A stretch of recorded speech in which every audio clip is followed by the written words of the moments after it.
Okay, good day, no? So, isang mabilis na video lang na naman uli. Konting update sa tiles natin sa roof deck, no? At saka yung epoxy grout natin, no? So, yan, after mga ilang buwan, ano ba nangyari? Yan. Hindi ko akalain na maalikabok pala dito sa rooftop, no? Lalo na ganyan walang bubong. Tapos, kahit nasa taas pa siya, naalikabok pa rin. Yan, tingnan natin mabuti. Wala na kasi tayong ma-upload kaya update na lang muna tayo. Ayun, alikabok, dami. Hindi naman namin nababantayan ito masyado. Kaya ayan, nag-iipon. Tapos ito, ano nangyari dito?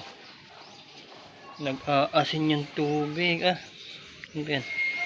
May mancha na ng tubig. Unang sabon. Mali yata ng bili ng tiles. Ayan, nagmancha na yung tubig. Paano kaya alisin to? Baka dumami yan, Yan, umuulan kasi dyan. Nag-aasin. Naalis yung iba. Naalis yung iba. Yung iba hindi. Ito, tigas, Mali yata ng bili ng tiles nga talaga. Yan, tapos yung grout natin. Ito. Dalawang klase ng grout kasi na-apply natin dito. Isang dark gray at isang light gray. Yung light gray parang nag-iba ng kulay, nabilad sa araw. Yung dark gray, saan naman yung dark gray? Ito yung dark gray.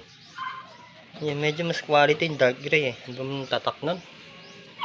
Basta, panoorin nyo lang sa video. Pero maigi naman at hindi natitiklap yung ano natin, epoxy grout, makapit talaga sobra. Ito yung gray, ito yung light gray. Okay ba ng kulay? Mas maganda pa yung dark gray, kamali ng binito Tapos ito naging manilaw-nilaw. Yan, tapos yung ginawa nating gutter, syempre, yung ipon ng alikabok.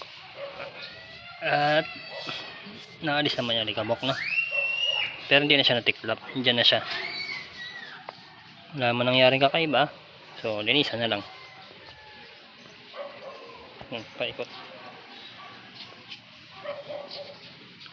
Buti hindi natitiklap sa araw. Tapos may nag-comment masama daw na nabibilad sa araw tong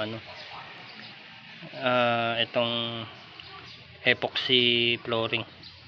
Sumisingaw daw yan ng kung anong chemical, kasi nga chemical siya, pag nabilad sumisingaw. Pero ako, maliit na portion lang naman nilagyan ko, tsaka hindi naman kami nag-i-stay dito ng matagal. Pero kung isang buo to, naku, sisingaw lahat, malalanghap mo. Okay, yung gutter natin medyo madumi.